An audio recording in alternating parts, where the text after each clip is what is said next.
Hello everybody, my name is Zorbadian, and today I'll be doing a Nocturne commentary.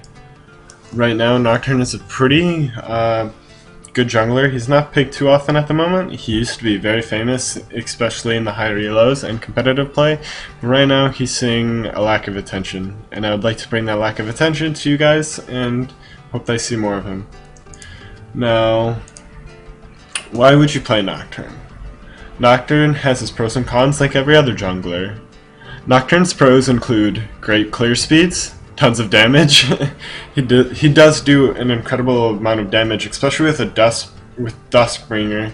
That gives him an AD steroid and a movement speed increase for a short duration while it is on the target. He also has built-in auto attack speed and a fear.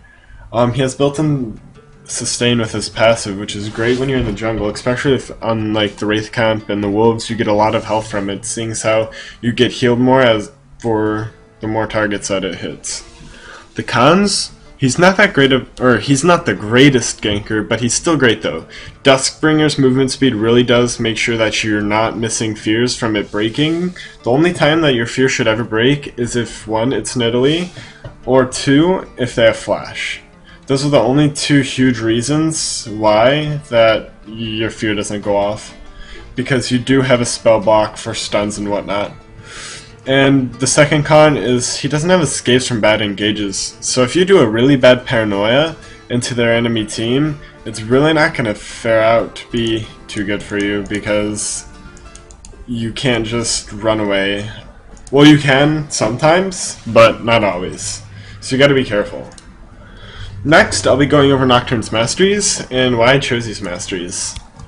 I pick up 3 in Hardiness and 1 in Resistance, just to get on with the rest. Those are kind of, you know...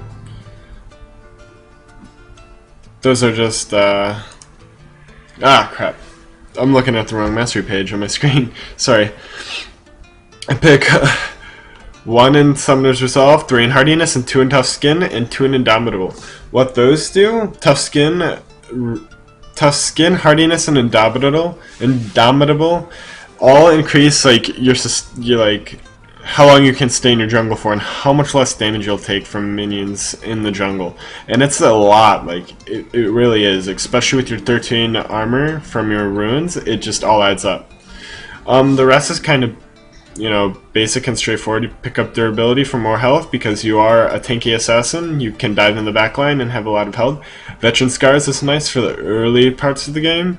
Initiator increases your movement speed when you do start a fight. Enlightenment is great for endgame when you don't have any cooldown reduction items besides like Randuin's, so you constantly have a 14 to 15% cooldown reduction unless you pick up Frozen Heart. Bladed Armor, that's really good for the early levels of jungling, but it's not necessarily needed past level 6. I don't notice it too much. And then of course you pick up Juggernaut. Juggernaut's such a great talent, increasing your maximum health by 3% and reducing the duration of incoming disables by 10%, and I believe that stacks it multiplies with Mercury Treads, so it increases it by 3.8%. Brute Force and Butcher are, you know, kind of self-explainable. You pick them up for increased damage in the jungle. And then I go with Weapon Expertise instead of Runic Affinity in the utility, because you really don't need the 20% extra duration on the buffs as Nocturne. That armor penetration really does help with 1, clear speed, and 2, when you're attacking. So moving on, we'll go to runes. They're kind of easily explained. 10% attack speed because you want your passive off as much as you can, and it helps you clear. Armor and magic resist are kind of self-explained to, you know, armor for the jungle. MR scaling because you're not going to go against anything that does magic damage in the jungle unless you're being ganked. And if you do, you have a W, which is your block. And then I pick up Armor Penetration for increased clear speed and increased damage in ganks.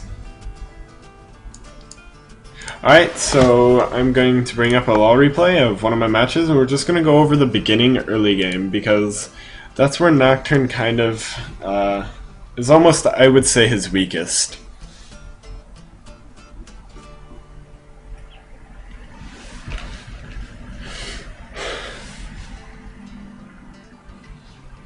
Now keep in mind this is about 14 to 1500 ELO in ranked. This is not a normal match. I know 14 to 1500 isn't that high for some people, but for me, I've been there for a while. I've also been on a few ranked teams and a sponsored team, so I do have experience with a lot of scenarios, and I want to just say that ranked is one of the best ways to get yourself, one, out there for looking for a team, and two, self-improvement. When you queue for ranked, you should be looking to improve yourself, not improving others. So try and watch your LoL replays, watch mistakes that you do, and no one's perfect, remember that. You can always learn off of any game you play. It doesn't matter what you're in. Also try and remember too, people get stressed if you like yell and rage and stuff, and if people are stressed, they're not going to be playing as well as they would if they were in a relaxed environment.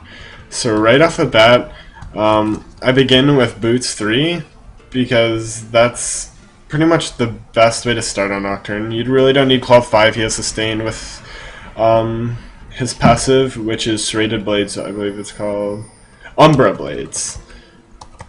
I go right here, we invade because we have Blitzcrank. If you ever get Blitzcrank on your team, it is a great idea to invade, and we get a kill right away against Tarek here.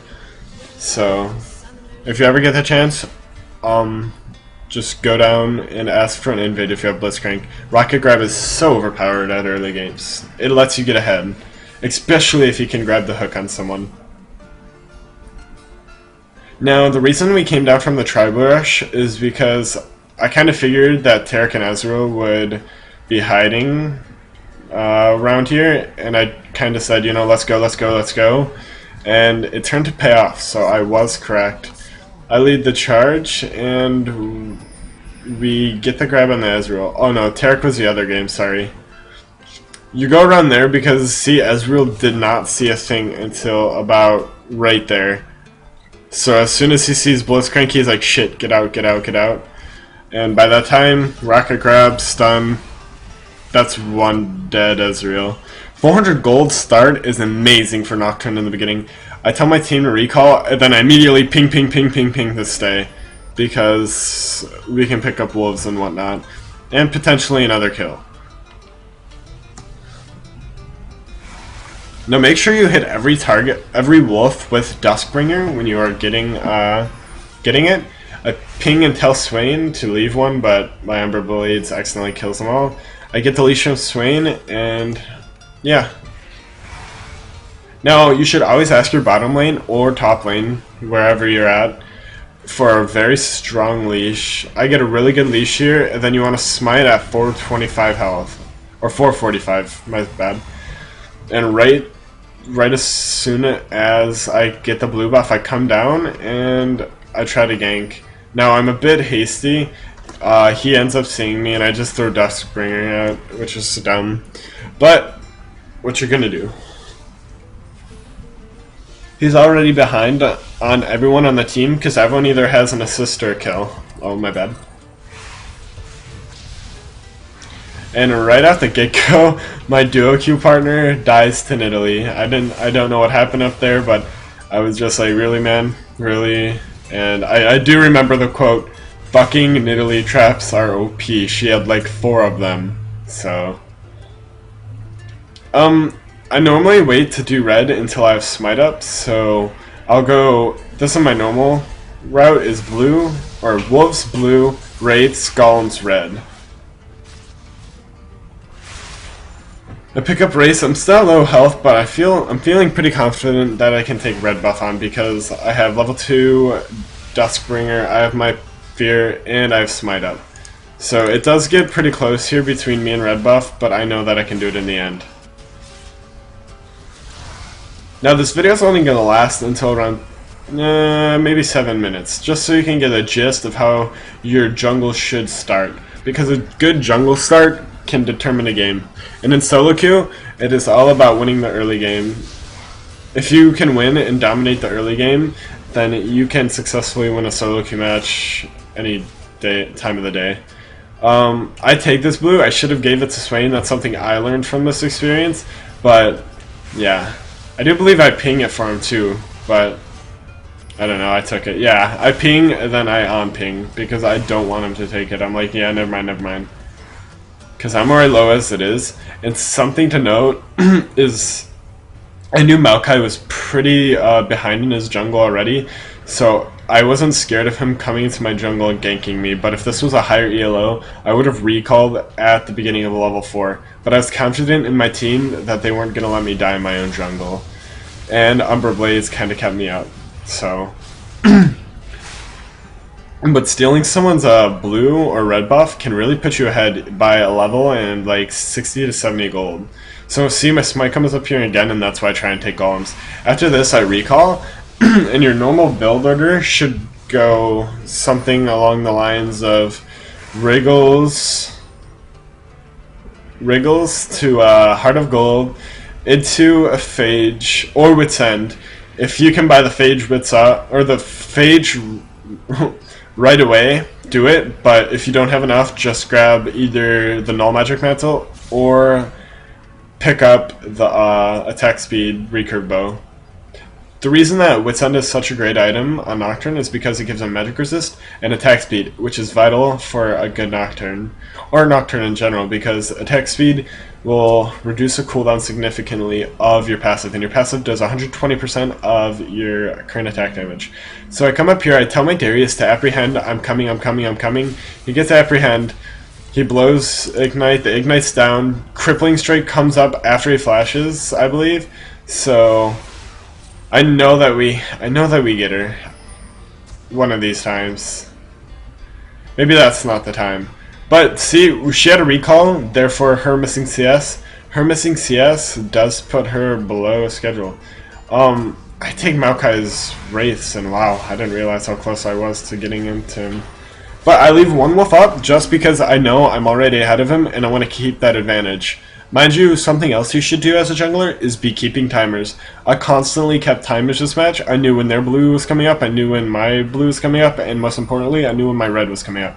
My red does a ton of damage and it slows, and it makes you a great ganker. It does true damage and it slows. What else can you ask for? It's like a phage, but a phage that, you know, you don't have to purchase. Now, my bottom lane does significantly this match, but there's a few things that they messed up on, and I think it's right here. Taric dies to Corki dies to Taric, and yeah, if I would have been level 6 by not, I don't know. If I would have been level 6, I could have saved Corki, but, you know, what ifs. Now, this is almost over, and I'd like to thank you guys for watching, but one more important thing is if you're going to attack a tower, make sure Duskbringer's up. See, I was going to attack the tower there until Maokai came up, and I knew Maokai's blue buff was coming up in about 5 to 6 seconds. Actually, it just now came up.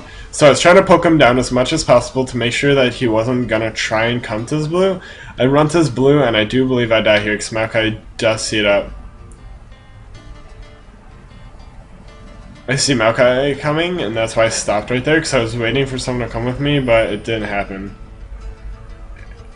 Oh, and they knew I was there, so that's something else that's really fucking risky. See, he's trying to get it, and yeah, it comes really close. I'm stupid as hell, and I didn't recall, and I started spam pinging Ezreal, which is a really bad call on my end. So before you make dumb plays like that, make sure, one, that you either have your mid or your AD carry. Your support's not going to cut it versus 2 or 3 people because, one, your support's not going to do all the damage that your AD carry or middle player would do.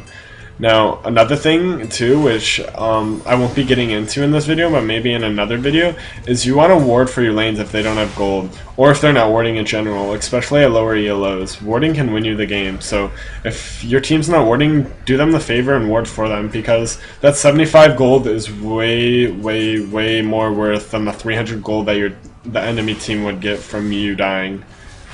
Anyways, this concludes my Nocturne video. I do appreciate everyone who has watched it today, and like I said right here, I'll do one commentary as the game goes next time, or, wow, I don't know what I was typing there. But next video, I'll be making a full-on commentary, and you can follow me at Zorbati on Twitter. just a few shoutouts I want to do really fast is I want to thank anyone that views this and gives me a respectable comment that of something I can change, whether it be music, my XSplit setup, or how I did the commentary. That or just thumbs up and subscribing will show me that you guys appreciated it. Well, thank you for watching.